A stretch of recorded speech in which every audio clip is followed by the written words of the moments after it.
Oh, wow. Good evening, everyone. This is just for our network. Uh, it's just it's Merry Christmas Day. Okay, but in Nigeria is I call it Black Christmas. I will call it the Black Christmas. It's so pathetic and painful that people are celebrating, but Nigeria is in a state of war. I'll use that word like ethnic cleansing, especially in Plateau State, Taraba State, Southern Kaduna, all those areas, like ethnic cleansing, ethnic cleansing. I don't know the words to use. This is a sorry state, man. It's just a sorry state, and it's pathetic, so pathetic. It's really painful. Uh, Man, personally to me right now, I don't know the words to use. Many people were killed, many people died, and time of celebration. Christmas Eve was make a black Christmas Eve. Black Christmas Eve. What a state? What the country are we living in? A black Christmas. It's it's pathetic, man. It's really pathetic. It's painful to see Nigeria people suffering like this. It's heartbreaking, you know. It's just heartbreaking. People are celebrating Christmas. Why people are mourning? Killings everywhere. What kind of country are we living in? Where the security, where are they? What how come? These have been happening for years, years over and over again.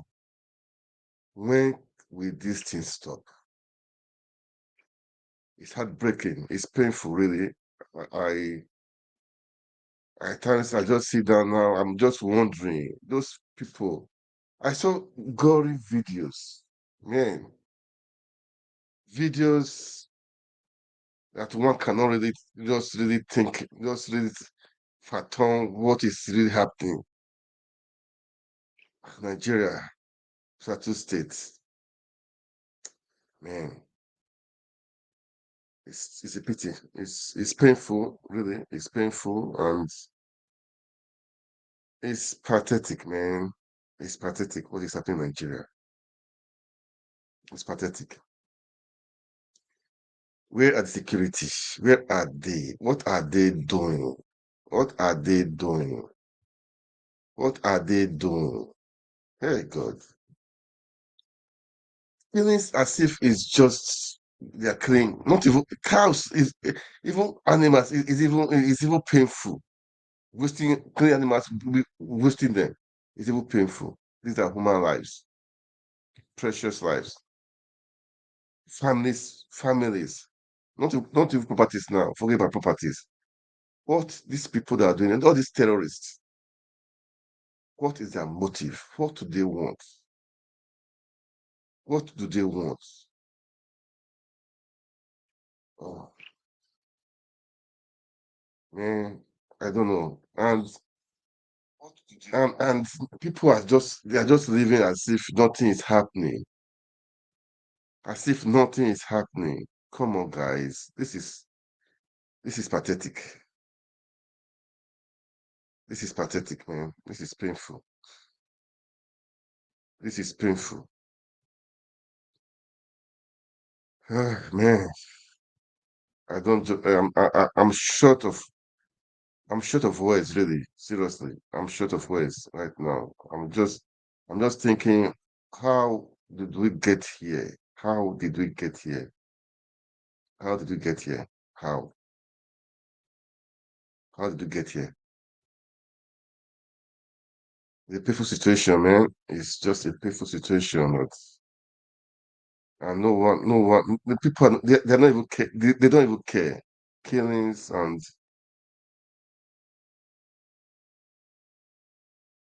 we're supposed to celebrate Christmas. Now families are mourning. Well, what do I say, man? it's just a pity, man. It's painful and it's a pity. It's just a pity that what is happening in Plateau State. The killings is not supposed to be. The people, what do they want? What do they want? That's the big question. The people that are killing, what do they want? What would be their gain? What would be their gain? Killing human beings, as if they're killing fowls, killing chickens. Ah, man, this is supposed to be time of celebration, but this is just not fair. This is evil. This is damn evil. Anyway,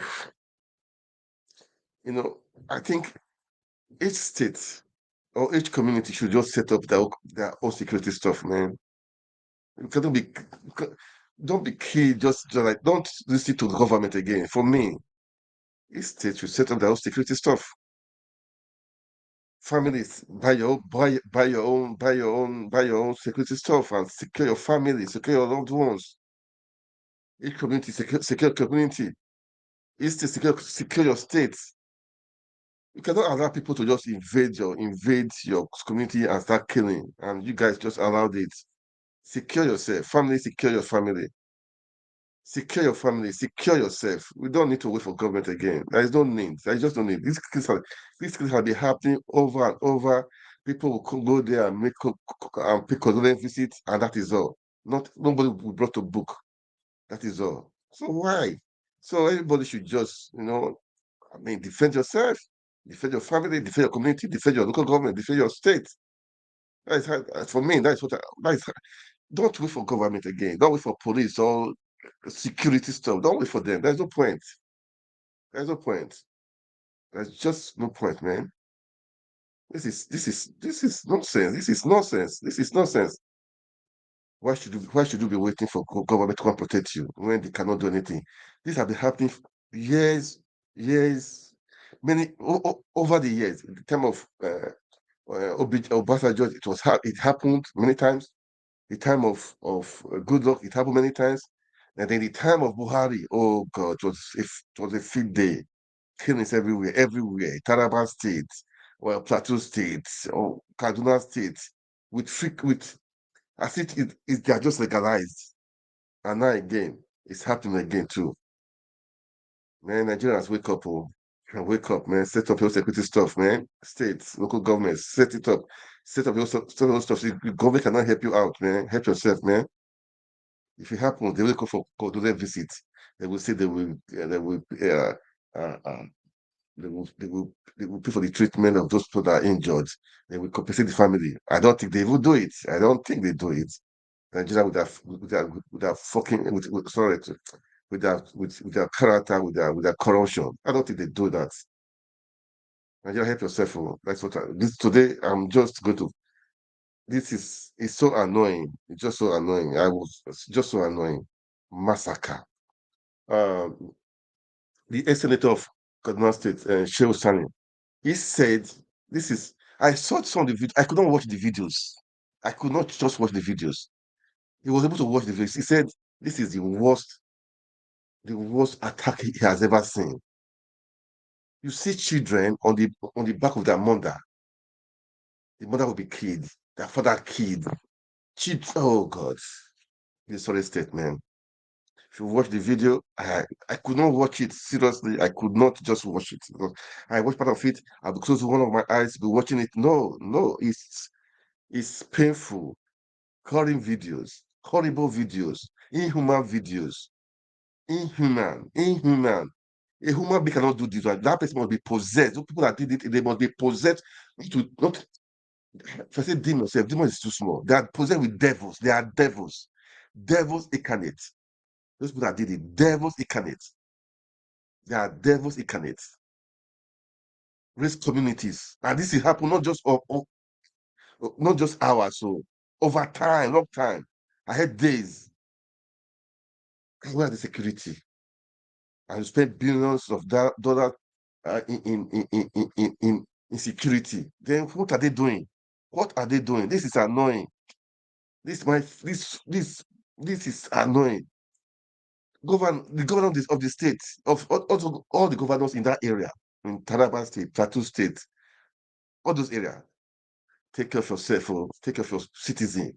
You are the chief security officer of your state. If you want to set up security stuff, set it up and protect, because you are the chief security of your state. And buy arms for them to protect your communities. Enough is enough. Forget SUVs people are buying for lawmakers, SUV here, SUV here. Protect your people. SUV for what? SUV for what? Protect your people. Spend those money you are spending on SUVs. Spend it on security. Spend it on security. Governors in that area, set up security stuff in your local government, in your communities, in your street. Set it up. Be ready. Be vigilant. I haven't heard those. I used to go interview today. They even know the people. They know them. At times they will say, okay, let's go for settlement. They know some of. So that means this can be tackled. It can be tackled if you know the people are doing it, or the hoodlums. No, not hoodlums now. Not bandits. These are terrorists. They're not bandits. They're not bandits. These are terrorists that are doing all this stuff, man. Can be communities just raise it up. Raise community. Ah, and today I saw governors and the VP trooping to Lagos to go and see Tinubu. When there is war in your country, there is war in the neighborhood, there is war in Plateau State. This is war. Even in war, people don't die like this. Even in war, in, if you go to Ukraine and Russia, that be fighting for so long, that how many casualties are the civilians there? Can you name it? Are they up to these people that died in Ukraine and Russia that have been fighting? How many casualties? How many casualties are there? How many casualties? Ukraine, Russia that have been fighting. How many casualties? How many casualties? This is bush. This is nonsense. And governors were trooping to Lagos to see to the go in Lagos. When there is war in your backyard, this is war. This is ethnic cleansing. Ethnic cleansing. Ethnic cleansing. Huh. Nigerians are celebrating. They don't care because it didn't happen to your father or to your mother or to your relations. We should not be like this. We should not be thinking like this. We should not be thinking like this because it didn't happen to you. That means I don't care. This is just a character of Nigerians. I don't care. It didn't happen to the person I know. Nigerians are like people, even if it happened to their mother, to their wife, or their father, or their mother, or their husband, or their children. After 1 week, 1 month, they forget it. They'll still move on. Life goes on. Life goes on. Life goes on. What a life. What a waste. Is that life? Nigeria, stand up, oh, stand up for your right, stand up for your security, stand up for your community, for your children, for your family. Secure yourself. Can justice is happen for what? I'm annoyed. I'm just I'm pissed off, man. It's just too bad that these things are happening and Nigerians are quiet. Nigerians are quiet. What's the, those people that did it? Those criminals, not criminals. How I use the word criminals? Those devils that did it, those terrorists that did it, they are still in Nigeria. Oh. So the security cannot go and search them out to know where they are. They are still in Nigeria because they cannot just say they enter from somewhere and they're out of the country. Ah, they know them. They know the people. Because I was watching one of the House of Assembly. I think House of Assembly. I don't know. I wish I could see the video. I will play it. It said they will go for negotiation. At times, the people, maybe the good ones amongst those people, I will use the word good ones, they will inform them that people are coming to attack so they will. It means there's information, there's intelligence that is flowing, but the security are not doing anything. They're not doing anything. That means people are being sponsored by some top people. That's just the meaning. For selfish interest. Is it political interest? I don't know. Is it religious interest? I don't know. If it is religion, God save you. That means you are a devil incarnate. You are a devil incarnate. Devil incarnate. What kind of country are we living in? What kind of country is this? I saw governors wearing agbada, doing agbada, going to greet Tinubu today. Is that when they're supposed to be crying and weeping? They're supposed to declare National Money Day. National Money Day. National. They will lower the flag. Wearing agbada to go to Lagos to go and be greeting somebody. Shameless politicians, shameless governors, beggars. Beggars. You don't care about you don't care about your people, about the masses, selfish interest, political interest. Man, no, Tiwed Ajuma has said it before. I have two videos. Let me stop talking too much, man. Let me just this is painful, man. This is painful. This is painful. It's painful. It's I paining me, man. warned that the armed forces are either not capable or unwilling to protect us, and that we must defend ourselves. Yeah. Yes.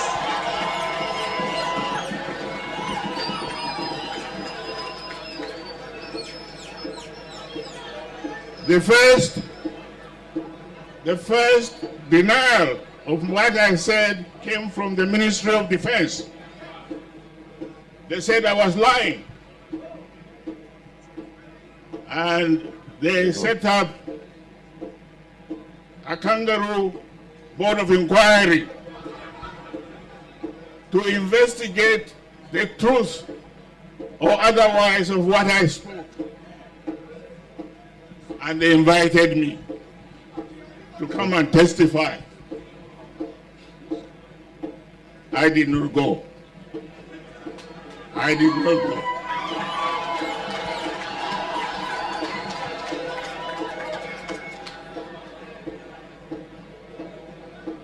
They wrote a report which said that I was only speculating, that there was no evidence. And now there is evidence. The whole country now is being run and overrun.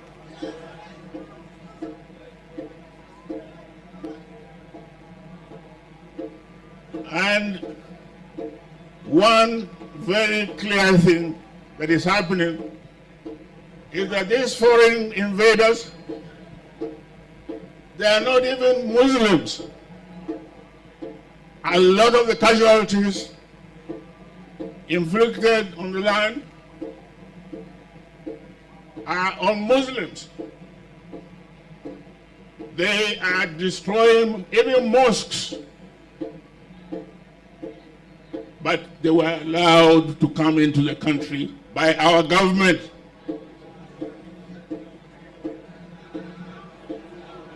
Now,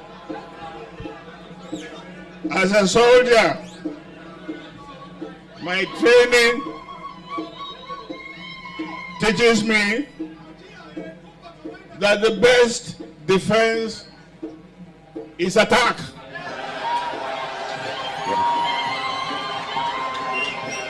Push them out.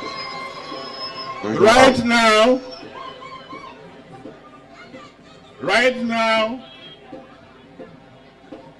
we are all sitting ducks. These people are armed to the teeth with all the weapons of mass destruction, and we don't have them. But we have the numbers. and the land belongs to us. They are trying to recolonize us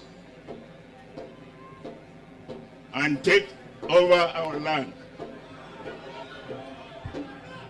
Can I allow you to defend yourselves?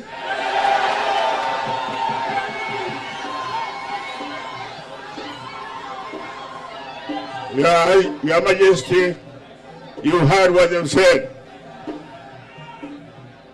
You must then unite our people. A lot of the attacks that I got was from our people. They said I told them to defend themselves. I didn't give them arms. I will not give you arms. Find out how these people who have it got it. Yeah.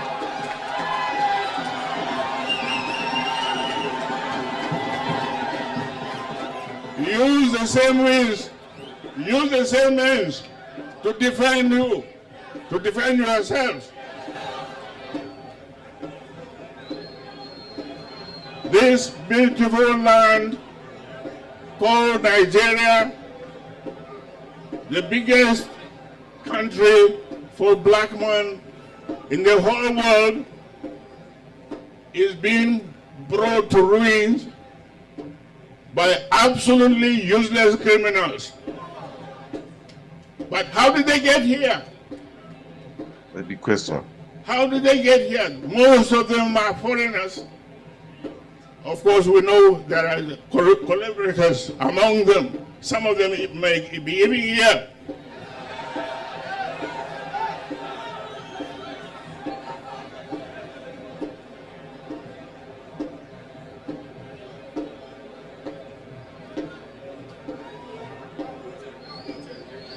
So my prayer is that God Almighty that has given us this land will give us the courage to face up to our enemy and locate where he is and root him out, drive him out of the country. This we must do. Otherwise, Nigeria is finished. Thank you. Yeah, guys, did that, man. Nigeria, wake up, oh. forget, forget, wake up. Fight the battle by yourself, oh. Fight is a war. Fight it by yourself. Wake up. Fight it by yourself. Fight it by yourself. Fight it by yourself. That is what I have to say. Oh. Fight it by yourself. Because if you start waiting for the government, over the years now, there have been killings upon killings, killing upon killings. They come there, they pay they just say they will do this, do that, do that, do that, and that is all. Talk, but no action. The ball is in your hands, guys. The ball is in your hands, guys. Wake up. Wake up. Enough is enough of these killings. You guys know where they are, where they live. I even heard some people, the of them are in some schools. And what are the security? They have the info. They know where these people, they know where they are hanging out. They know. Even the Nigeria. Oh no, no, no. Well, this government do something, man. That's what I will say. Because if you are talking of having people to come to your country to investors in your country, who will come to your country when the country is like this, killings everywhere? Who will do it? Investors will not come. We should be smart. We should be smart.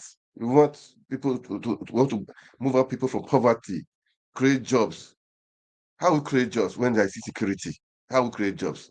Investors, how will they come? We should be smart. This is the first thing we should do first. Security first. When you secure the country, then investors will see the potential of that country. They will start trying and try to move in. Then you, government, will now try to settle things to make sure everywhere is conducive. People talk of power, electricity, people talk of good road, because talk of for infrastructure and that will make enabling environment for investors to come in. No security. You want to go and be fixing. Who will come in? Who will invest? Even those in the diaspora, Nigerians, they are scared of going to Nigeria because of insecurity, banditry everywhere, kidnapping, and those stuff. And you are calling for investors. Who will come? Who will come? How will the economy grow? Economy will going down. Economy will going down. And how will you make it happen? Should be smart enough to know that security first in anywhere. Security first. When you secure your country, then the investor will see the climate. Okay, the security right now. Maybe the power sector is not going well. Okay, the government will be fixing that power sector, the infrastructure, the road system, the health sector. Then the economy will open up. We have investors. They can create jobs for opportunity for people. People will. If you have a job, you'll be doing this stuff. When you have a job, your mind at least will be at rest. Okay, now have a job. At the end of the month, or I will earn some money. I can take off my wife, my children, or I can get married, or I can do this. I can do. Your mind will be busy. You will have the time. I don't mind of doing nonsense, speaking nonsense. Wait, no job. The graduates, no job. Nobody has got a job. Your mind will be full of things, of evil. And meanwhile, you see politicians driving SUVs, buying cars for their girlfriends and all those stuff. What do you think the young guys will do? Although even those in the village, what do you think they will do? What do you think they will do? Come on, guys. We should be smart. We should be smart. The government should be smart to know what the first things first is security. First things first is security. If your country is not secured, forget it. No investor will come there. All the investors in Nigeria, they are all leaving the country. They've been leaving for some time ago anyway. They've been leaving. The few we had, they're still leaving because of some of them because of insecurity, some of them because of, uh, because of the system, because of the economy, no power, nothing. So you think you can go outside the country, waste our entire money, and you think you want to woo investors to the country. Even Nigerians are scared of going to Nigeria. Let alone to invest there. To go and visit, not even to invest now. I have some people, they go to Nigeria, they invested money, but they are regretting. One told me that he had about 2, 3 hotels, but the money he spent in buying diesel every day is more that he cannot cope. People try to go to Nigeria in small something in fashion, this, that. Before you know it, they spend money on diesel and so many things. There's no gain, no profit. You want to go to Nigeria, have about $1 million to invest, you go there. And then after 1 year, 2 years, you are look for him to borrow.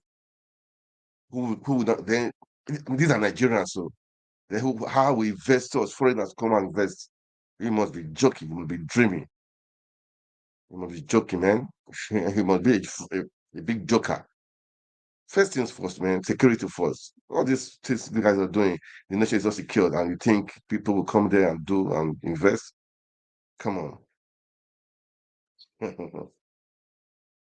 Well, this is painful, man. This is just painful for those guys that got. It's just painful. It's a pity, and it's painful. Absolutely painful. Painful. Because not to celebrating, but you can imagine now, families, they are mourning. Anyway, let's just, I want to arise with analysis, I will find the video of that honorable guy. I know they had interview with the governor, with other people. And the governor, I saw one video yesterday, he did. Try to welcome Wycliffe Jean, that musician, to Plateau State. Man, I don't get it. Nigeria politicians are jokers. Politicians are really jokers. They don't care about people. I don't even think they even feel it right now because of what I don't think they feel it because if they feel it, this is a war. This is war. This is ethnic cleansing.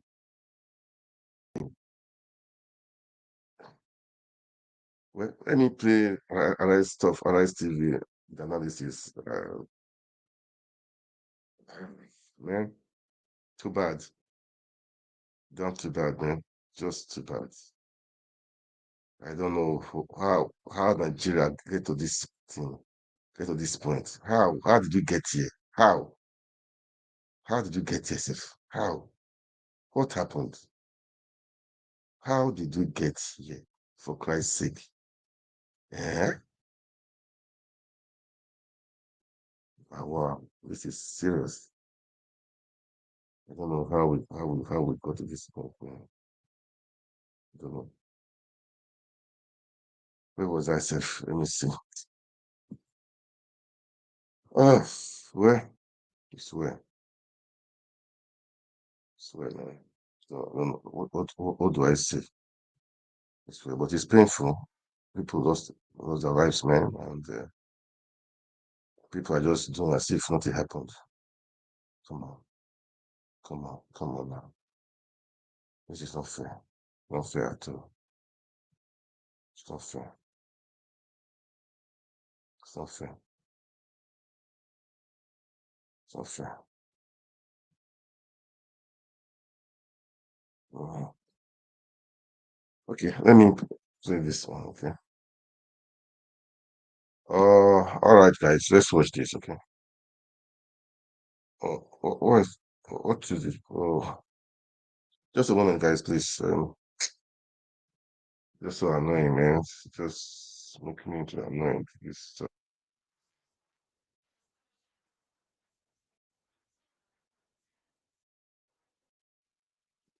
is this is this is heartbreaking. This is heartbreaking. This is heartbreaking. Oh God.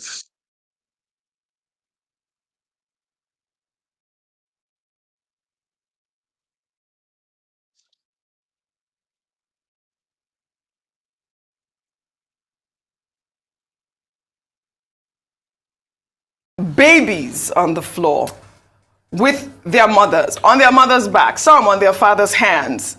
Horrendous. Their parents dead. All right.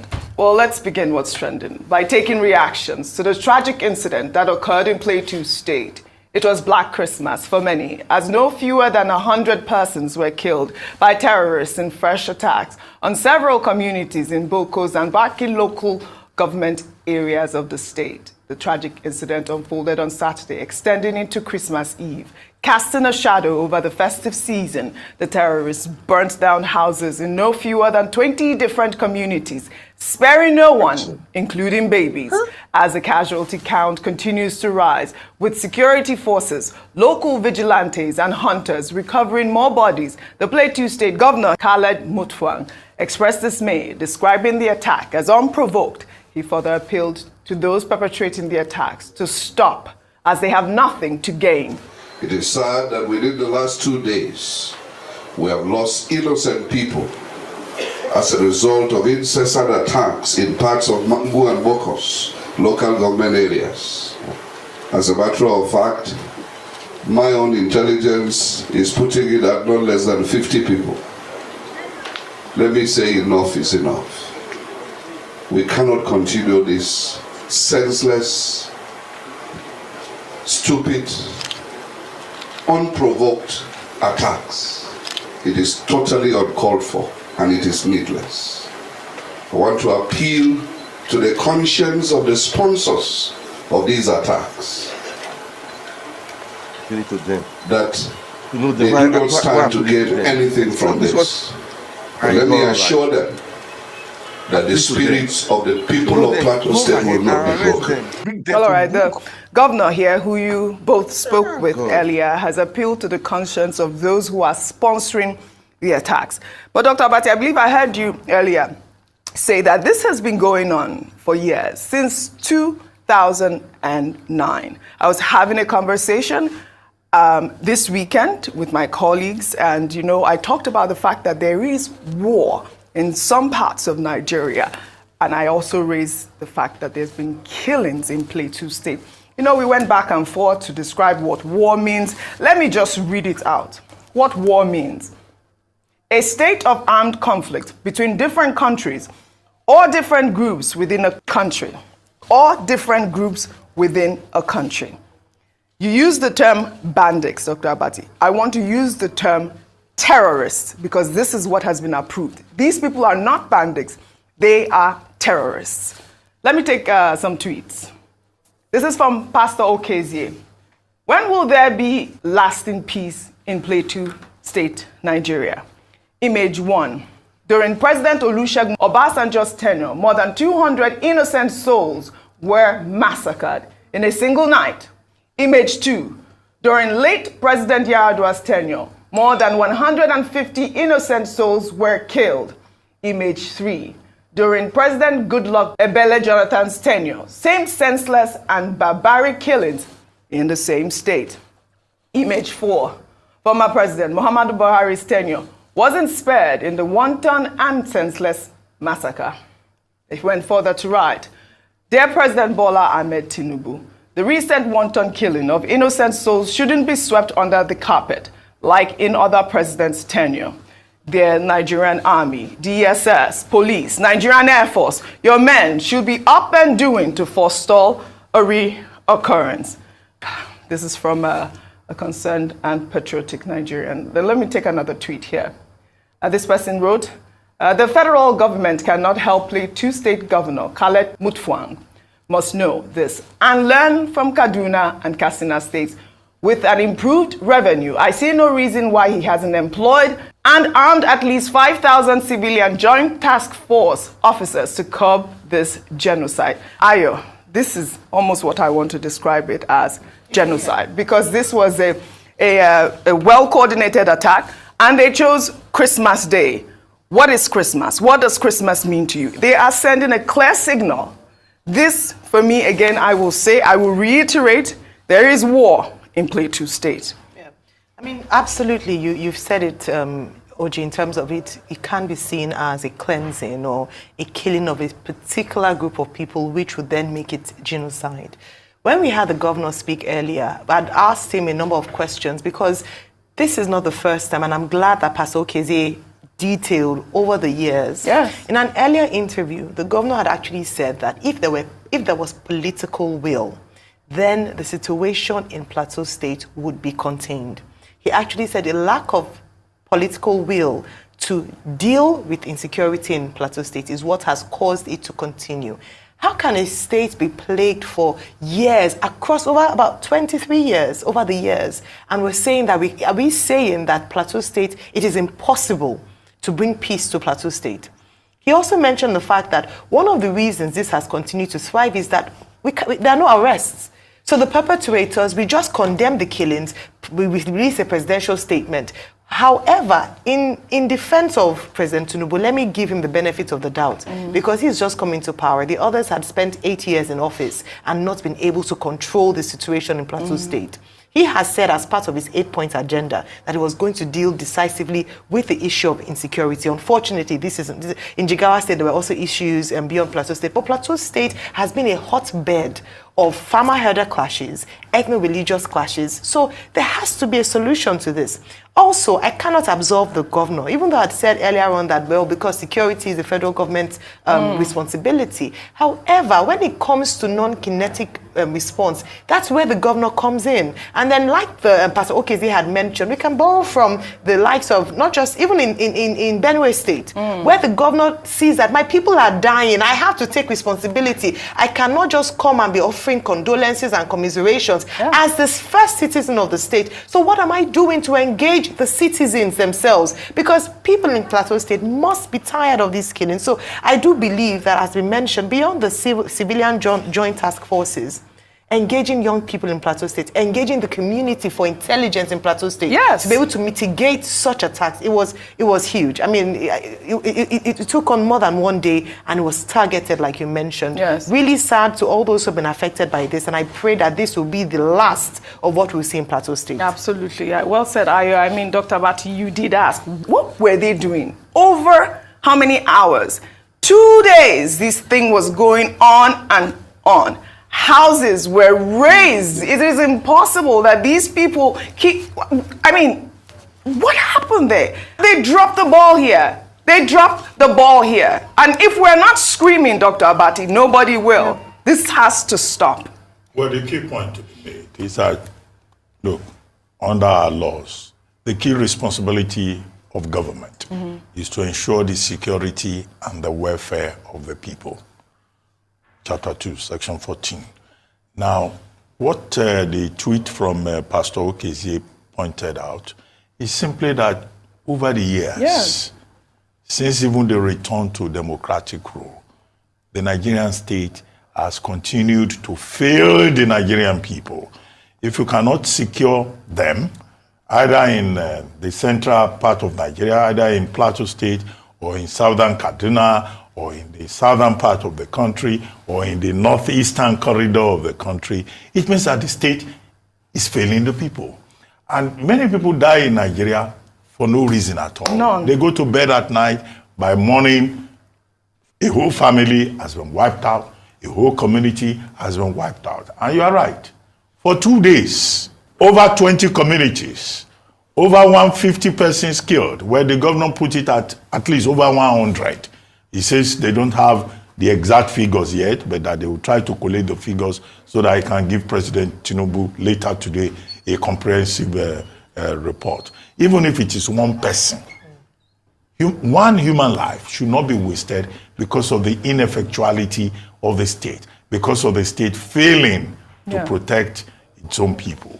The governor, we put the question to him that, okay, is this as a result of ethnicity or politics? He said, no, this is just a case of criminality. The logic of conflict, the logic of war, is that wherever it happens, whether it's in Nigeria or in Bethlehem or in Palestinian territory, it abbreviates human joy.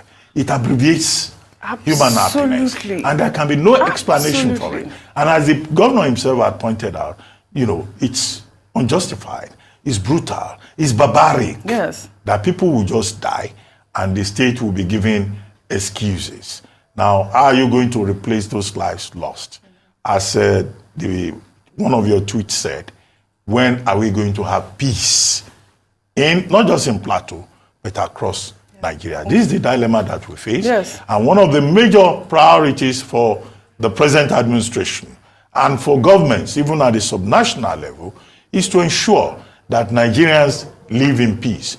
Non-Nigerians also living in our borders can feel secure. Yes. As I pointed out, this is a government that is looking for investment. If you are looking for investment and there are security challenges in your country and people can be killed anyhow, how are you going to attract that investment? Although there are some people who push the specious argument that even when there is danger in Nigeria, there is insecurity, that investors will come. Well, maybe the investors that come will be those portfolio fly-by-night investors. But if you are looking for real long-term investment, then of course you have to, first of all, fulfill the constitutional obligation of ensuring the security and welfare of the people. The governor of Plateau State has said they will adopt proactive measures, kinetic and non-kinetic. Now, these phrases are very easy to mouth. The impact, the meaning of it will be measured in terms of Nigerian people feeling safe in this territory called Nigeria. Yes, I mean, the other day there was the army dropped a bomb in Kaduna State on civilians. I mean, well, you know, in the meantime, the chief of army staff, General Torid Lagbaja, celebrated Christmas with troops of Operation Hadarin Daji at the army barracks in Sokoto State. The general said the leadership of the Nigerian army has designed many measures to encourage troops in the field as he saluted the gallantry, unwavering dedication, and sacrifice they make to ensure the peace and stability of the nation. Seen in Sokoto and from the disposition of the troops, I'm more than confident that the troops will continue to perform at optimal level and even improve on their level of efficiency and deliverables to the state. So in a short while from now, I expect you've heard them, okay? You've heard analysis. This is bad. This is painful. It's painful. Very, very painful. Very, very painful. People are finding some celebrate Christmas, but now they are burying the dead. This is uncalled for. It's shameful, barbaric act. There's a war in Nigeria, man. If you know that, as I've said, states, governors, communities set up a security system. That's what I will say. Stop waiting for the federal government. They don't stop waiting for them. Set up your own security stuff, man.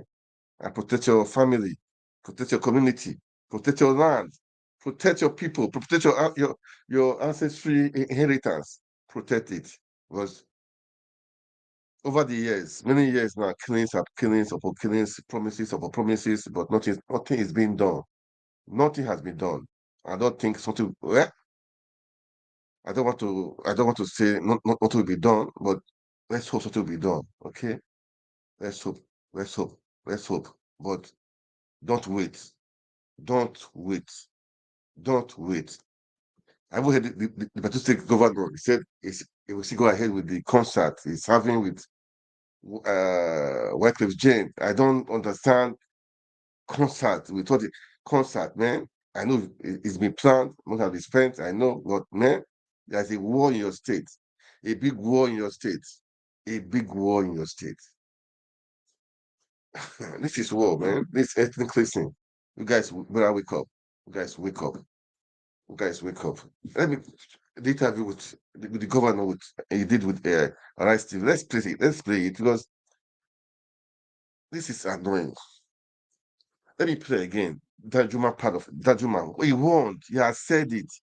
Everybody wake up everybody wake up to your own responsibility. Don't wait for government. Have your security system. Defend yourself. Danjuma has said it. He said it many times. He has said it. Let me see. Let me play it again. I played it before. I will still play it again. Hmm. Hmm. Yeah, I said it before. This Taraba State, everywhere. I said it before. Let me play it again. Guys, wake up, oh, wake up, man. Living together reasonably peacefully. But the peace in this state is under assault.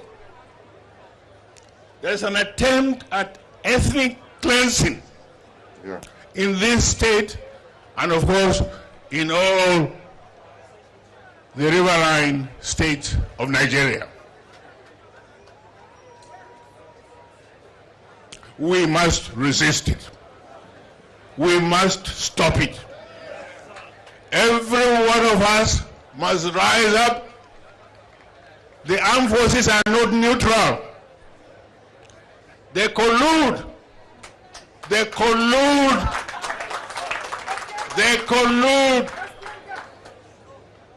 with the armed bandits that kill people, kill Nigerians. They facilitate their movements. They cover them.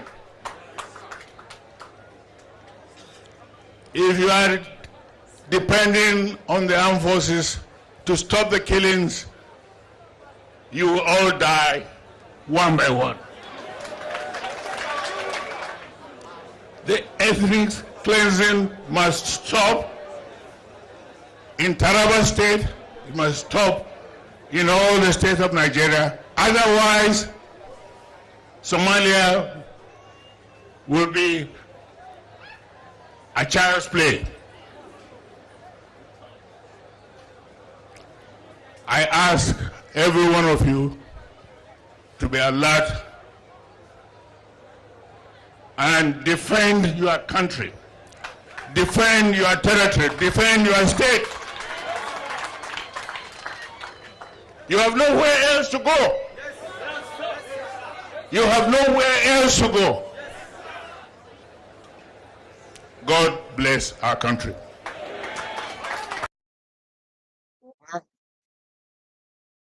It's correct. Defend your country. Defend. He has said it. He has said it. He has been saying it. I'm playing that for everybody to know.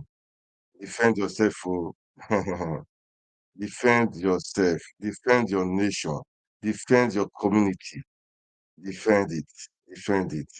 Don't say you are not told. You have said it, you have said it, you said over and over again. Don't wait for nobody, man. Don't wait for nobody. Don't wait for nobody. They'll come and give you promises. And we're like, okay, want to wait for promises? Go ahead and wait. Go ahead and wait. Go ahead and wait. Ah, well, what do we say? What do we say? Let's listen to the governor. What you get to say.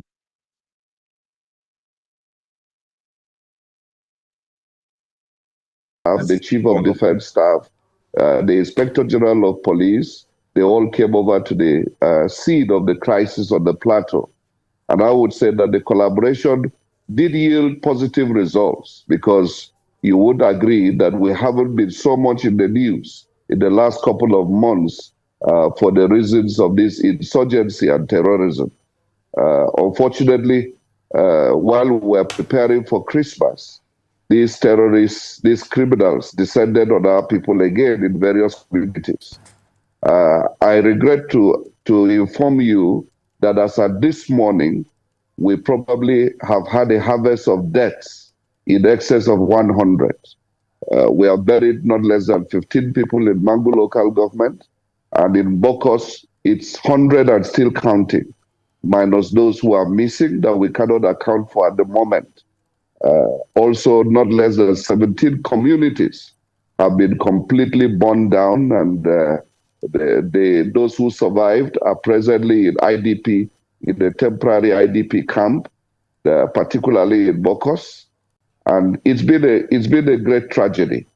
What have we done to be able to get to this point before this current crisis? We resorted to both kinetic and non-kinetic strategies. For the non-kinetic, we got into a lot of community engagements, trying to unravel remote and immediate causes of the crisis. We've been able to sit down at various levels with community leaders, and that worked. It worked to a large extent because they saw our sincerity. They saw our determination to change the narrative, that we didn't just come to have these discussions as usual, just for political correctness. We were able to get to some of the issues that really touch and affect people. But I must say that this recent action has nothing to do with farmers-herders clash, has nothing to do with religion. This is pure criminality. This is pure terrorism. This is just gruesome murder, on the eve of a revered day of remembrance. It's quite unfortunate, but we will continue these engagements and also explore other ways by which we can be able to bring the situation under control. All right, well, thank you very much, Governor Mutwang, and thanks for joining us on the show again. My commiserations as well to you on what has been termed a Black Christmas in your state. I'm glad you talk about the fact that you've, kinetic and non-kinetic efforts have been made to tackle these, these attacks. However, one question that's risen is what happened with Operation Safe Haven and security agencies' response over the last few days? One would have expected that when the attacks started on the 23rd, it would have been arrested or at least curtailed before it spilled over into the next day, and it would have prevented such a number of losses of lives. What could be the explanation from the security agencies, from your point of view, with regards to this seeming lapse? I think while there may be seeming lapse, I think the way these particular attacks were coordinated was meant to really be on a monumental scale. At a point, we had distress calls from not less than 36 communities. And even though the reinforcements, some of the reinforcements came a bit late. Certainly the responses were able to push back these terrorists. That what we are having now, as bad as it is, we can even say is damage limitation. And so there are many reasons for the slow response of security agencies. Part is the channel of dissemination. Part is the terrain from which these distress calls are coming. And, sometimes when you have achieved relative peace, it's natural that you can relax. And so these terrorists looked for ungoverned areas where the security deployment was a bit light or absent. And that was where they started these attacks from. And before we could be able to get the reinforcements to the right places, a lot of damage had been done. I want to be very honest that the GOC particularly, who commands both the 3rd Armored Division and the STF, I think with the kind of support he has had from the Army headquarters, he's been up and doing and making sure that the forces on ground do their job diligently. But again, we're humans. You can expect that from time to time, there could be some bit of lapses here and there. But the magnitude of these attacks, the scale on which they were planned, from the intelligence available to us, I think they were only able to achieve probably less than 20% of their intended mission. Well, but Governor, in terms of the casualty figures, we've been having conflicting figures. You were quoted as saying about 50 people were killed. The Guardian UK, which I quoted earlier on this program, says 130 people killed, 300 injured. Daily Trust newspaper Nigeria says 150 persons were killed, hundreds were injured. Now, from reports available to you, can we have some certainty as to the number of persons that were killed, the number of persons that were injured in the 25 affected communities, the number of houses that were touched, and if you could take us through the kind of support that your government or the federal government has been providing to help the injured, to help people who are in distress, to help people whose houses have been touched by these bandits. Thank you, Dr. Abati. At the moment, it's difficult to give you exact figures because the attacks were on until probably 10 p.m. last night. And so we are just trying to take statistics now. Quite a number of people are missing. So it will be better we wait and give you accurate figures probably much later in the day. But what I can tell you for sure, the figure of 50 I gave was yesterday when I was addressing a function of the Nigerian Army. But as at this morning, I can confidently tell you that not less than 100 people have been killed in Bokos local government alone. At least 15 people have been buried in Mangu local government as a day before yesterday. In Barkilani, we are still taking stock. And so at the moment, it's difficult to give you exact figures. But what I can promise you and promise Nigerians, that we will be able to give you accurate figures when we have taken full stock. There will be nothing to hide. We'll be able to tell you exactly what has happened. And in terms of what are we doing to be able to give some succor to these victims. Already we have started. Quite a number of people are in hospital, including soldiers that have been wounded. We are taking responsibility to ensure that they do not lack any medical assistance. At the moment, our highest concentration of displaced people is in Bokos, and we have opened a temporary IDP camp where we are providing the succor we can provide in the immediate. But we must be able to do more than that.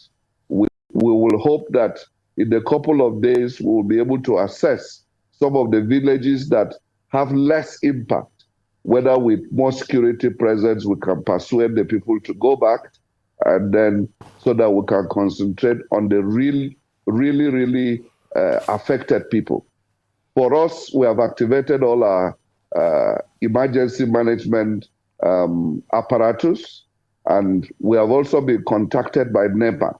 I think by today, NEMA will come in for an assessment of the situation, and we'll be able to harness all the assets on ground so that we can work in synergy to make sure that the victims are comforted, and then we can be able to ensure that also the security personnel on ground, that they are able to continue in pushing back these criminal elements. Because at this moment, we cannot fold our hands and think it is over. We must be on red alert, because they can spring forth from any moment with what we have seen so far. All right. Well, thank you very much for that update with regards to numbers, and also the governor's and the government's response to the victims of this unfortunate incident. I'd like to take you back again to cause and effect. Earlier today, I talked about the fact that in many of the incidents or violent attacks in your state, it's boiled down to ethno-religious causes. So because of the how multi-diverse your state is, what are you doing? I know that when it comes to security apparatus, it's largely at the center, the federal government, so your hands are a bit limited with regards to providing security cover for the people. However, in terms of non-kinetic response, you can play a big role in this. What are some of the things you've done? Just 7 months down the line since you emerged as governor, in addressing the different ethnic groups, religious groups in your state and protecting them. And then the second thing, talk about things like engaging the youth, community-led activities, meeting with community leaders, like you mentioned earlier. And I'd like to hear some of the details of some of the things you've done to bring the people together.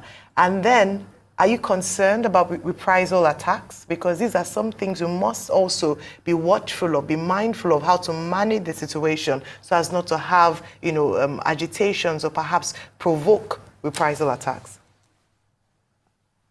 Thank you, Ayo. First, let me come on to the issue of the narrative that usually when you are looking for cause, you fall to these traditional fault lines, whether it is farmers, herders clash, or ethno-religious. How do you explain this, Ayo? You have finished slaughtering your cows and your chicken, you have prepared all your stew, you are going to bed just to celebrate Christmas the following day, and then suddenly your house is on fire, gunshots everywhere, you haven't provoked anyone. How do you relate that to these traditional explanations? It doesn't fall in. And this is the narrative that we must be able to deal with, that there are criminal elements who are terrorists. They needed to be branded as terrorists so that we can confront this elephant in the room. If we continue to fall onto these traditional explanations, we'll continue to beg the question. Now, but having said that, I can tell you that since I came on board, I have enjoyed tremendous support from both religious divides, tremendous support, and it can be verified because we have engaged them, we have been able to break fault lines, we've been able to ensure that we give people succor and comfort. In terms of deploying development, we have been able to allay people's fears about any bias on our part. I am a Christian, but I've told people consistently, my Christianity does not teach me to discriminate against people of other faiths. And therefore, in terms of the developmental efforts we have begun, we have deployed SEM even to Muslim communities, and they appreciate it. A few appointments we have made to carry people along, and they also appreciate it.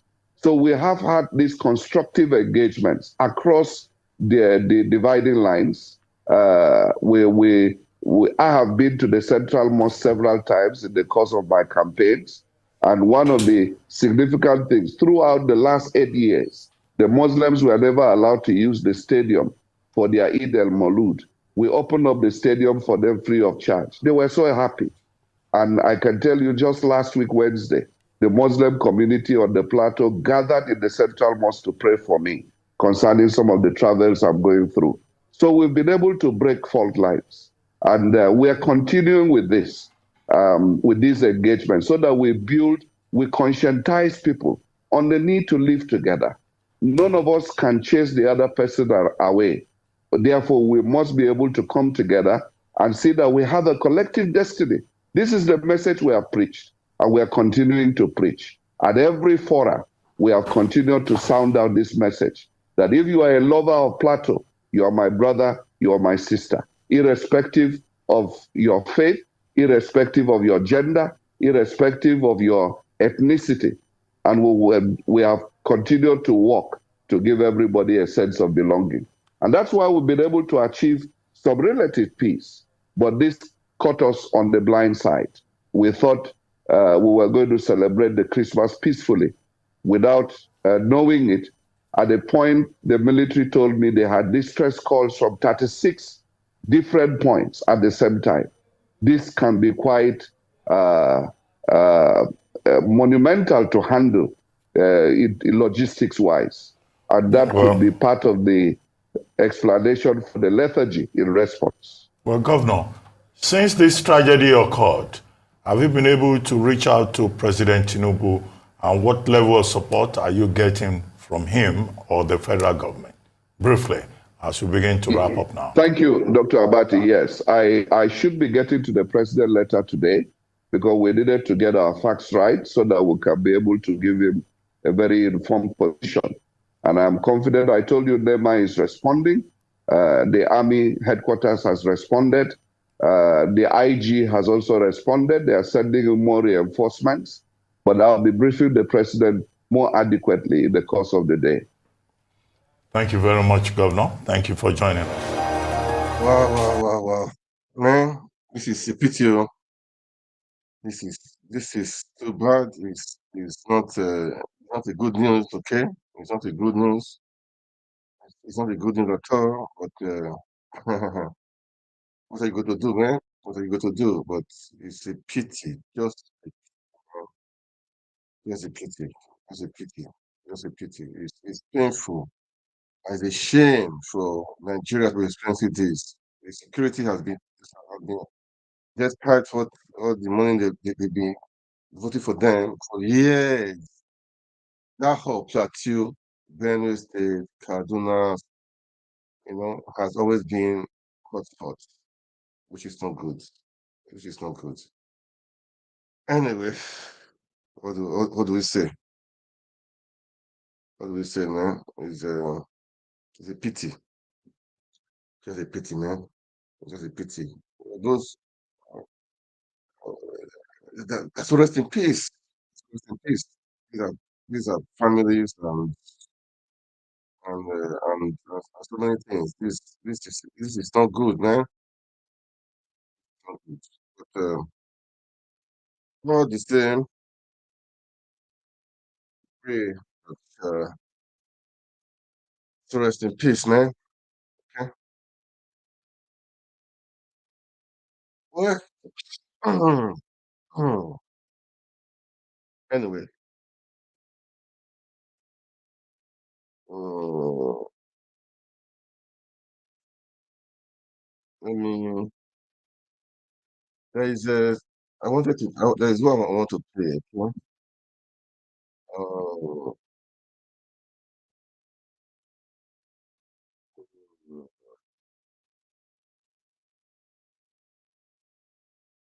well, there was one of the lawmakers. There was video, one video for one interview rather. I should use that word interview, not it's interview. Okay, let me see if I will see it because the guy said they know the people. It's something like that. They know the people, and God, and I don't just get it why these things is just going on like this, man. I don't know. He said they know the people. He says so. That they do at times negotiate with them, and that means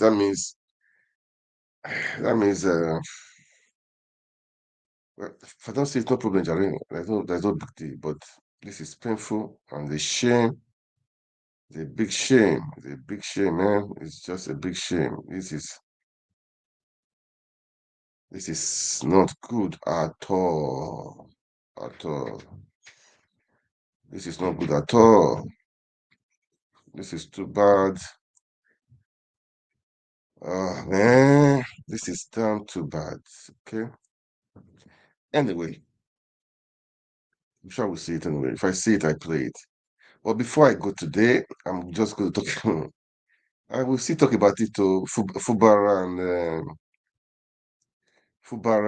Wike with what's happened there. The people from the just side of the of River State, they are telling Wike that what is saying that that is a lie, because Fubara is saying that after all, the peace deal is not bad after all. So for me, I've said Fubara, Wike, that's not my business. What concerns me is the people.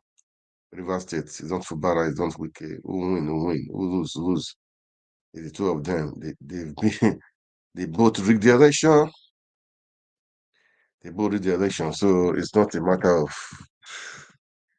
I don't really care. That is not really the issue. Man, I don't really care about them. Okay. I don't really care about them. I don't really care about them. Okay. But it's the people I care about. They said no price is too big for peace. Which price? Like he knows they all have both of them have secrets. Both Tinubu, I mean, we care him, so I don't really care. I don't. That is not. Let them fight. Who win? Win. Who want to lose? Lose. That is only the issue. Just this plateau state of a thing is so disappointing, man. So disappointing. But anyway, oh man, I wanted to play this guy. I know I saw it. I know I saw it somewhere, but it's okay if I don't see it. No problem. Okay. Let's go back to Fubara and Wiki. Let's watch. Let's play part of it, okay? And let's play part of it. Let's not time. Let's just spend some time with them. Let's play it. All right, guys. Let's watch Fubara and Wiki. After that, I think Terms we'll call it a therein, day. and have come to the conclusion that the peace path is not as bad as it might be portrayed by those genuinely opposed to it. It is certainly not a death sentence. It affords some way towards a lasting peace and stability in our dear states. Accordingly, I reaffirm my acceptance of the Presidential Peace Proclamation and my commitment to implementing both the spirit and the letter of the declaration in such a way and manner that will restore political stability to our dear state without compromising the collective interests of our people and our cherished and shared democratic value. Already, both parties have demonstrated some goodwill in the implementation process with the withdrawal of the purported impeachment notice This is too long. on Let their me part forward it. and the release of hitherto withheld allowances of the members of the Let me state's let me House of forward it. Assembly I don't want all by this the noise. government. I have said before, there is no price too No much problem. to pay for peace. Thank you. The Ahoda Omok Road, the Emowa Degema Road, and others, and the commencement of many other laudable projects, both in infrastructure and human capital development, as outlined in our 2024 budget. Okay, so that was I wanted to. Oh God, I forwarded it to. Let me just one moment. One moment, okay.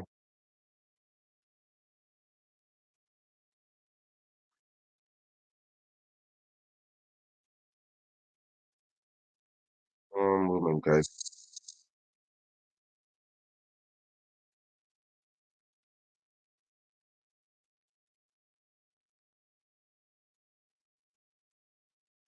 Compliments of the season. Thank you, and compliments as well. Now, what are your thoughts on Governor Fubara's Christmas message, especially regarding the peace deal, which he says is not a death sentence? Well, that's a welcome development. He didn't have many options. He should have made this speech much earlier. Again, Christmas is a very timely and quite auspicious opportunity for him to also reenact that kind of acceptance of a peace process that was initiated by the president, which many persons thought was unconstitutional. I have maintained that you cannot invoke constitutionality with regards to what the president has done. It's purely a political matter. It's a matter that gave the president an opportunity to showcase the fact that he's firmly in control as president, and that even in matters that had to do with other political parties like the PDP, he had to intervene. And he not only intervened, he took the shine off it by ensuring that he gave directives and ensured that they were published in such a manner that sent a strong message to all the parties that he was in charge. And indeed, he is in charge of actually resolving the matter. Because if you look at, if you must bring out constitutional provisions with what the president has done, you will realize that both parties, both the governor and I'm talking about Governor Sim Fubara and the Minister of the Federal Capital Territory, Nyesom Wike, both of them realized very quickly that the president hold all the aces and he could actually wield the big stick against both of them, and they had to submit themselves to him.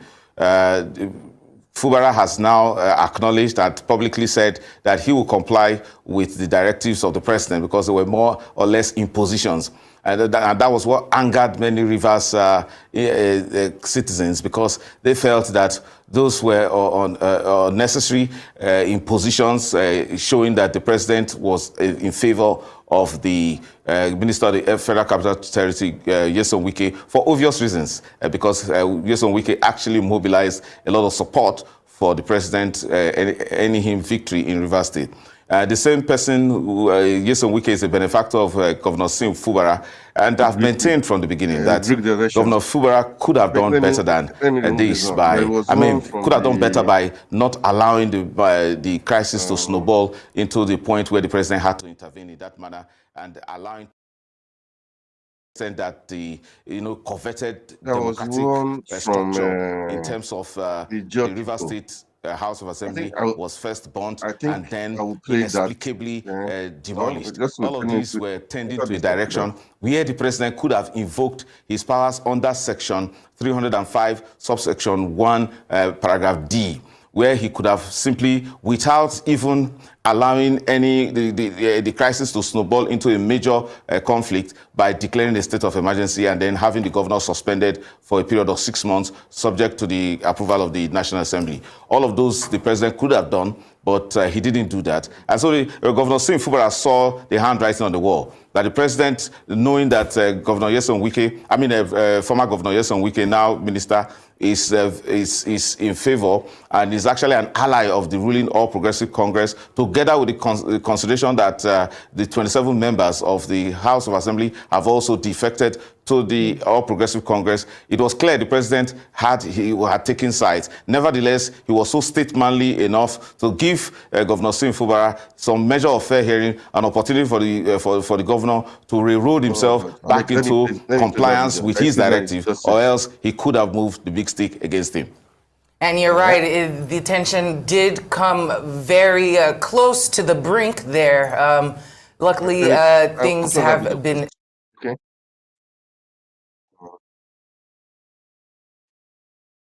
I need to run a video, please. I don't this politics stuff. Okay.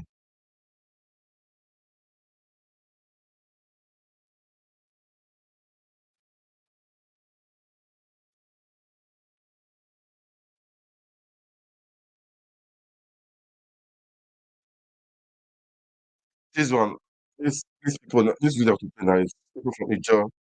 They are telling Fubara that what he's saying that they don't agree with him also. I will just play a few minutes of it. Today, which is today, Let's to them. 21st December 2023, in Oguta here, after a very interactive session of the issues involved, the meeting resolved as follows. We condemned in very strong terms the recent attempt to impeach the executive governor of Rivers State, Sir Sinadaye Joseph Fubara, GSS Arrest, the governor of Rivers State, barely 6 months in office without any cogent and verifiable reasons that constitute gross misconduct by the governor. We condemned the bombing and burning of the adult chambers of the Rivers State House of Assembly, the attack on the person of the governor by some security personnel on Monday, 30th October 2023, and another act of impunity and madness which presents great danger to the peace and security of the state. We commend our amiable governor, Sir Sinadaye Joseph Fubara, GSS Arrest, the governor of Rivers State, for his matured approach in handling the deliberate and provocable actions of enemies of the state in the conflict crisis in Rivers State. We commend the governor for his prompt action in the renovation of the India Assembly Complex.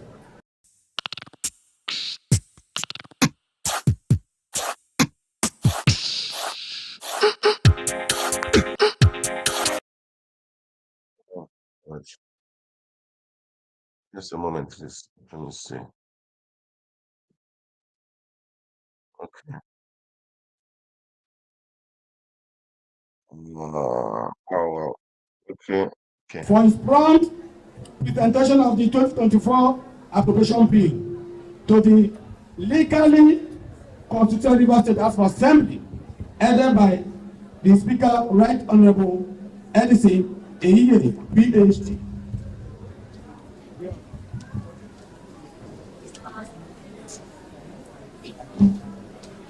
We commend the Speaker, Right Honorable Edison Eyiye, PhD, and the members of Rivers State House of Assembly for their subsequent deliberations and prompt passage of the bill. We also commend the governor for promptly signing the bill into law, which is a clear indication of interest in the welfare of the people of the Rivers State. We commend the Speaker and his colleagues for complying with the provisions of the Constitution in declaring vacant the seat of the 25 lawmakers who recently defected to All Progressive Congress, APC. In line with Section 109, Sub 1G of the Constitution 1999, as amended, says that a member of a House of Assembly shall vacate his seat in the House if he, being a person whose election to the House of Assembly was sponsored by a political party and he becomes a member of another political party before the expiration of the period for which that person was elected, provided there is no division in the political party that sponsored him. Having become non-members of the Rivers State House of Assembly, we call on the governor to immediately eject them from the Assembly residential quarters because they are no longer members of the Rivers State House of Assembly.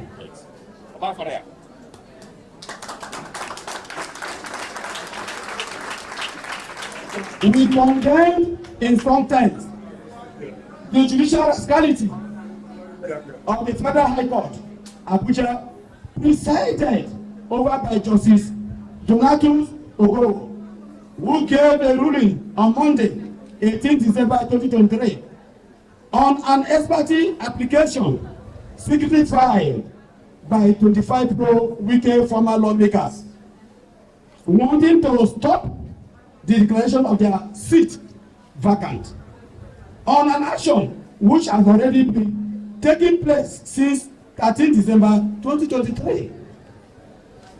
What has been done cannot be undone. It has been done already. The aim is to give them legitimacy to move into the assembly complex or residential quarters with security protection and commence another illegal impeachment attempt on the governor of Rivers State.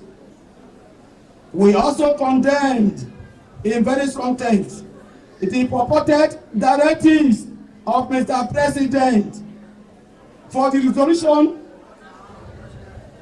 of the political impasse in Rivers State.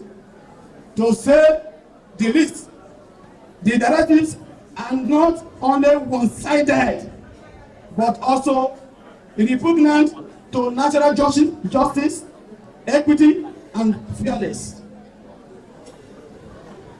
As all the 8 points raised in the purported directives are all issues of constitution and the law, and have all been addressed in competent court of law. Therefore, we urge everybody not to take the so-called directives seriously, as they do not have the face of law, but mere witches of one man, Chief Yusuf Wike. We call on all well-meaning citizens of Rivers State to rise up, be vigilant, salvage the soul of Rivers State by resisting the tyranny of one man, Rivers State, and never a conquered people. We also appeal to all the security agencies to be neutral in the discharge of their duties in order not to worsen the already tense security situation in the state. Now, on behalf of the entire Okubolo local government area, we hereby pass a vote of confidence on our amiable governor,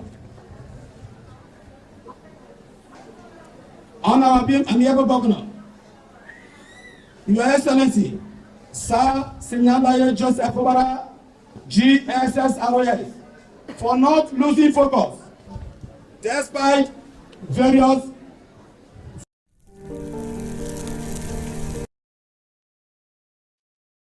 Let me leave for those people alone. This Fubara Wiki. Let them fight their fights, let them do their do, okay? The meeting today was Plateau State the massacre Plateau State. I was immediately today. I've said my own. I placed some analysis on Rise TV. And guys, the security, the governor of the state should take it seriously, man. If you don't wait for federal government, seriously, you should not wait for federal government. I should not wait for federal government because when you wait for federal government, sorry, man, that is the truth. Sorry for that. If you wait for federal government on your own, on your own. Let me continue with the Plateau crisis, okay? I will still continue with Plateau crisis. It's because it's painful and it's bad. It's just it's just painful, really. It's just painful. It's painful, okay?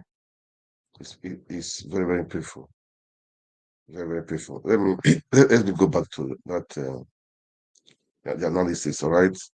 After that, maybe I'll come back I call it a day. But please, as you watch, kindly like, kindly share, and right now I'm on Facebook page, YouTube channels, and Twitter also. So please kindly like and share, okay? Let's continue with the Arise analysis, okay? It's because it's painful and it's bad. It's just it's just painful, really. It's just painful. It's painful, okay? It's very, very painful. Very, very painful. Let me go back to the analysis, all right? After that, maybe I'll come back I call it a day. But please, as you watch, kindly like, kindly share, and right now I'm on Facebook page, YouTube channels, and Twitter also. So please kindly like and share, okay? Let's continue with the rise analysis, okay? All right, let's watch. Let's watch. State on civilians. I mean, well, in the meantime, the Chief of Army Staff, General Torid Lagbaja, celebrated Christmas with troops of Operation Hadarin Daji at the Army barracks in Sokoto State. The general said the leadership of the Nigerian Army has designed many measures to encourage troops in the field as he saluted. Without any let or hindrance, without any harassment from criminal. Church Zaria in Kaduna State on Monday. The Islamic group described it as a move to strengthen religious harmony and unity between religious groups. The leader of the Shiite group, Professor Isa Hassan Michel Garu, said the group acknowledged Christmas as a day for festivities, friendliness, and unity, adding that joining Christians faithfuls as they mark Christmas was meant to renew hope for unity among Muslims, Christians, and other religions. Congratulations to this group. I mean, they have been apparently visiting, churches during Christmas. They've been doing this for a while, but this is what we need to see. Yes. The other day we talked about the Kaduna State governor. So he's led by example. Visiting, and attending the Christmas carol. It's nice to see that type of interaction. And these are little solutions that can really help dissolve this type of war. These groups coming together, to join hands. And also, I believe the Kaduna State governor had empowered about 7,000 vigilantes. If you recall, that other Twitter user said the Plateau State governor should also do that, because these are the people that know, they have the intelligence, they know what's going on. These vigilante groups can also help. Well, all right, we'll take another story. The immediate past Minister of Humanitarian Affairs, Disaster Management and Social Development, Sadia Umar Farouk, has reacted to media reports linking her to an alleged money laundering. Guys, that is it, all right? I think I will call it a day for today. There was one I wanted to watch, of course, to see, but I don't think I will play that now, okay? Anyway, it's been a great time. I mean, sharing this news with everyone. Please kindly like, share. Let's make Nigeria great again, okay? There was one I saw. Anyway, there was one I saw. I wanted to share about to talk about it, okay? But I may not play that one today, okay? But everything is River State. Do you know these are people are suffering. This guy, Kogi State governor, he was selling SUVs to SUVs to lawmakers, wasting money. People are suffering. Then yeah, I don't know what to say. They are, they're not wasting money. Eh? It's not just right. This is crazy. It's crazy. People are suffering, then you guys are sharing and wasting money. Nigerians wake up, just wake up. I heard the federal government for civil servants. They don't receive salary for their December salary. How would they celebrate their Christmas? How would they celebrate their Christmas? I don't get it. How would they celebrate their Christmas? You see a governor sharing, and meanwhile the House of the senators and the House of Reps, they went home with Christmas gifts, Christmas allowances. are we doing in that country? What are we doing? We should wake up. Please wake up. We should wake up. The civil servants will be suffering. The people that are supposed to enjoy it, that need help, that need help, that need help, they will now be suffering. They will not be able to take care of their family for this Christmas. Meanwhile, the senators, House of Reps, they are smiling home with Christmas gifts, with money in the bank, with I know with is it in the bank or something? How do they call it again? That last time. So I don't, man. It's okay. It's okay. Me, I've said my own. You guys should wake up. Wake up, okay? You guys should wake up. This is not fair. This is not fair. It's not fair. I think I will play the one for. Let me see if I can play it. The one for that. What is his name? The Kogi governor. Pedro. That is a young guy. He just disappointed the youth. So I don't even know if the youth who is the woman now. Okay, give women a chance to rule. To think of his mandate to say, man, women are even worse. So we don't really know. We don't really know. We just pray for the best. Yeah. The good leaders, that country are hard to come in and make things work. That is what I would say. Okay? That's that's what I would say. In this season of love and giving, please let a hand to your people around your neighborhood. Let a hand. Let a hand. Let a hand. You know, anything at all. Share water with your neighbor. Share rice with your neighbor. Share garlic with your neighbor. Share. It's a time of sharing. It's a time of loving. It's a time of caring. It's a time of friendship. It's a time of creating the relationships between communities and families, resolving issues, making things work. You know, that's how it is. So we should not. We should. We should make things work. Okay, we can make things work. All right. We can make things work. So that's it. That's it. Yeah, that's it. That's it. Okay. So let me show the the Yaya Bello stuff. Yaya Bello. Okay. And maybe after that, I'll call it a day. Okay. But this is the spirit. This is the time of giving, the time of sharing, the time of loving, the time to make this happen. Merry Christmas to everyone, despite what happened in Plateau State. All obedience, non-obedience, all those in diaspora, we should keep on the faith. We are entering a new year, and what is our plan? What do we need to do? How can we change things? How can we move forward?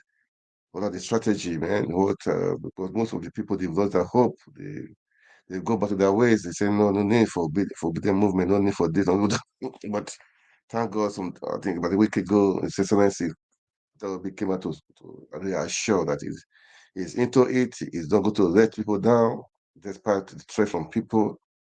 I know there have been threat upon threat, but I thank God for him. He's a man of steadfastness. He's a man of when he believes on the mission, he carries it out. It doesn't look back. So we believe it will be. We know that we have a great country, a better country. That's for sure. Nothing can stop us. Nothing can stop us. We take our country back. All these people all these killings will stop. All this nonsense will stop. We can bring security to the nation. And when there's security, investors will come in. When investors come in, everything will lighten up. The economy will lighten up. Everything will open up, and people will have jobs, and there will be hope again. It's a long war. Seriously, even if they'll be happy to be president tomorrow now, man, you got a work to do. Work to do. But the truth is that if the head is good, at least it will help with the other part of the body. But if the head is not good, man, it's going to be tough. It's going to be really tough. It's going to be really tough. Okay, that is why we're saying Peter Obi, we can make it happen. Okay, we should not give in. We should not give up. A better Nigeria is possible. A Nigeria of our dreams is possible. We can make it happen. We can make it happen. We can make it happen. Let's share love. This is the time of love. This is the time of forgiveness. The time to strategize personally, family, business wise, in the nation building. It's time to strategize and know what we need to do. You know, how did it not happen? What happened that it made them to happen? You know, so all the loopholes, how do we block it? You know, all these politicians are regulation. What do we do? And the next chairman is still there. We should not allow that to happen. Why should it be there? Because people complain about him, and he's still there, and people are not talking. They're not speaking. All the elections have been happening since after the February election. It's still is the one still in charge. We should not allow that to happen because we complain that this is the NX stole the election. I mean, so why should you allow the bent of being in that position? So how can we move forward like that? How can we move forward? How can we make the change? These are things we need to think about, man. No, there must be change. There must be a change. There must be a real change. A real change. Enough is enough. We should not be scared. We should not give in. We should not give up. We should not be coward to just take everything they tell us to do. We should not. We should not. Please, guys, wake up. Let's wake up. What do? We need to flush the system. We need to rearrange the system for all this is especially INEC, lawmakers in House of Assembly, in Senate, in Senate in the National Assembly. Which guys should be speaking up right now? It's time for you guys to plan what we need to do, the laws we need to change. You know, the INEC power is too much. If it's too much, what do we need to do? At least those even the power of the executive, the judiciary they should be dependent. They are dancing to the even the National Assembly should be independent, but that's the truth of the executive. The three arms of government, executive, the legislators, and the judiciary, they should all be separate. They should find a way out to make sure all of them are separate. No one depend on each other. No one should depend on each other. So they should all be separate. So that they will have their right, their power to say and to do what they want to do. That's how it's supposed to be. That's how it's supposed to be. Enough is enough. We should. I mean, constitutional power on the executives on the center is, man, it's oh, we say it's horrible. It's horrible. So it's time for us really to strategize. Because if you see this annex to do the next election, I'm sorry, oh, I'm sorry, I'm sorry, I'm sorry. So that I will be obedient. Those people, the well-meaning Nigerians, those people that mean well for Nigeria, what do we need to do? It's time to. They should. We should. um, have a conference on the obedience, what you need to do regarding the plans for next year. Because definitely we need to make sure and make the hierarchy, the heads are changed. Because it's the right, we should call for it to be changed. Because it's not the presidency. They should have a way of forming the body of INEC. You know, the commissioners, the REC, it's all of them. We should have a way of, making it happen. You know, we cannot allow this INEC to conduct the next election. If you try it, that all the effort of the obedience, all the effort of the web Nigerians, all the effort of people of Nigerians will be wasted. Will be wasted. Will be wasted. And we don't want to waste time. Time is precious, man. We don't want to waste time. Time is money. Time is precious. A minute is precious. 2 minutes is precious. Everything counts. So we don't want to waste time. So enough is enough of talk. You should have a conference, all the obedient, all the bodies, diaspora, those in diaspora, in the UK, in the EU, in the America, in the Asia, all of you come out. Then those in Nigeria, all the bodies, they should come out and let's have a conference, let's have a common goal. Let's start from somewhere. What do we need to do? What the government need to do? All those in the assembly need to start speaking up, and the neck must be changed. That's number one priority for me. That's number one. And neck must be changed. We cannot do another politics, do another election when those people are there. No, no, no. And there's so many other issues, man. Peter Obi has said he's done the opposition. Yes, good, good criticism, good opposition, good criticism, constructive criticism to the government of the day. That's how it's supposed to be. Good criticism. I mean, we should not just support anything. Or say nay, or say nay. No. When it's bad, we say it's bad. When it's good, we say it's good. We should be forefront right now. I'm just saying this now to tell people, everybody that's hearing me, okay? We should all sit up and make this happen. Enough is enough. It's our country too. It's our country. And let me play the last video of people are suffering. This guy sharing SUVs to wasting money. The money safe. I'm sure it's borrowed though. I'm sure it's borrowed. It's not state-owned. It's a borrowed money. Borrow for consumption. This is what Tabiha was supposed to say during the campaign. No borrow for consumption again. When you borrow, you make to produce things so that you can pay back and have interest, and you have your own, have enough. They're just borrowing to consume. How you pay back the debt? Leave the debt for the unborn. Yeah. Anyway, it's annoying. It's annoying. Giving responsibility to judges, to lawmakers. Anyway, okay. What do I say? What do I say? Damn too bad. That's what I would say. Damn too bad. Just watch the sharing of the national cake, cooking national cake to the lawmakers and the judges. Do they deserve it? Some people have been in the house. I don't think they've even entertained a bill. How many bills they passed? Even the bill, well, are they being used? Nigeria is like a comedy, man. Pray for our country. Let's listen to them. Let's listen to what they are going to say. How they share the money, share the Just tolerance, whatever may be the faith. Absolutely. Well, shall we take our final story, Ayo? Okay. This is in Kogi State, the spirit of giving, right? The governor of Kogi State, Yaya Bello, over the weekend presented 40 SUVs and Hilux vans to lawmakers and judges at a ceremony in Lokoja, the state's capital. The governor also presented 25 ambulances to all local government areas of the state and some tertiary institutions, as well as firefighting vans to the state's fire service. Well, during the ceremony, the governor thanked his party members for their support and assured the people of Kogi State that his administration will continue to offer the necessary intervention that would improve the well-being of the people. We are sponsored by a political party, the All Progressives Congress. And even those political parties that did not, the opposition party even work for APC, not so. For the wonderful job you guys have done. And it is because party sponsored us and we are here.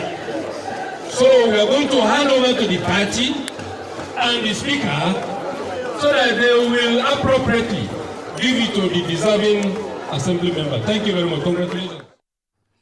The governor that keeps giving, but Ayo, he came under fire on social media because people are asking. Just 30 seconds quickly. on this, Yes. and that is the fact that I do think, and that when it comes to giving of gifts, especially to judges and lawmakers, yes, the executive should actually desist from doing this, because we've seen how that has played out in the past. Look at the River State situation, for instance. Judges in the instance should also reject gifts. There are certain gifts that should be rejected because sometimes it compromises certain things. Absolutely, absolutely. Well said, Ayo. Well, Dr. Abati, I'd like to thank you both. I hope you guys go home in good spirits after this show, and hope that the federal government will do their part, will continue to do their part. I'd like to thank you both. Your great analysis, as always, on what's. Yes, man. That is it for today. That is for today, man. I think I'm doing my part as by talking. I'll try to share my own view too. Okay, share my own view too. Yeah, you guys too. Share your own view. Okay. That is it. Share your own view too, because it's just too bad of what is happening right now, man. And imagine sharing cars to judges. What's got to do with executives and judiciary? They should have their own budget. They should work. They should work. Not. That means they will be. If I give you a gift, that means if I tell you to do anything, you definitely have to do something, man. That's how it is, man. So how are you independent?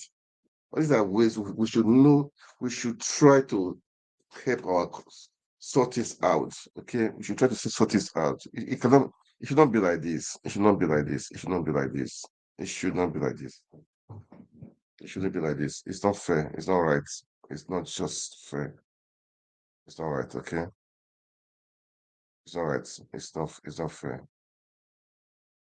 Oh, it's been a quite. It's been quite a day. It'll be quite a day. This festive season. So, guys, um, it's always good to share. To share. To say one or two things. Okay. All right, guys. Thank you so much for watching, and I appreciate you guys. It's been a wonderful time. Thank you, and please kindly like, share the video, make comments, please, and let's keep the hope on. In Nigeria is possible. Nigeria of our dream. In Nigeria we can call our own, and then can be proud of. And those people in Plateau State and those lives, their soul rest in peace. Condolences to the governor. I mean, condolences and to the people, to the families that lost their loved ones. But we should all step up. As I said, please, communities, families, local government chairmen, councillors, the governor, have your own security. Don't wait for Nigeria to give you security. As it is, it's been there for years. Killings every now and then, killings every day, over and over. They will come and cooperate with you. Sorry, they will bury the dead. It will happen again. Let this be the last thing that will happen. Last time it will happen, because it's a war zone, and it's not fair. In your own country, you have ID caps everywhere. It's not fair. In your own country, ID caps, man, it's not fair. It's not just right. Killings everywhere. Ethnic cleansing. These are not bandits. These are terrorists. This is war. This is war. So, Plateau State is in a state of war. Save Plateau State, Nigeria. Let's speak out. Let's speak out. Let us not be quiet. Governor, please don't just depend on you're the chief secretary of the state. Don't just depend on the federal government. Do find a path. Employ. Have your vigilante. Make sure you arm them up. Find a way out. Those terrorists, how are they getting their arms too? How are they doing it? How are they doing it? How are they doing it? Ah, come on, guys, wake up, wake up. How are they doing it? How are they getting? How are they getting arms? Who is their sponsors? You guys, I'm sure you guys know their sponsor. Don't be afraid. Bring them, even if they are rich, bring them to book. Arrest. Find a way to arrest them. Find a way to arrest them, even if they are rich. Come on, nobody's above the law. Nobody's above the law. Guys, wake up, wake up. I will say, wake up, wake up. Well, we pray for peace. We pray for our nation, pray for our leaders. We pray for peace. And you have to have peace. Because if there's no peace, that will be the people will not be happy. There will be no investors. Nobody will be happy. And the government will not fix. We cannot do anything too. Government should know this. If people are not safe, how can you cover them well? How can you cover them well? Not for the Plateau State too, Benue State. The states, man. Kidnapping, killings, and all those stuff. Anyway, pray for Nigeria, man. Nigeria will survive. We'll survive it. Okay. All right, guys. Thanks so much for watching. This Diaspora Network.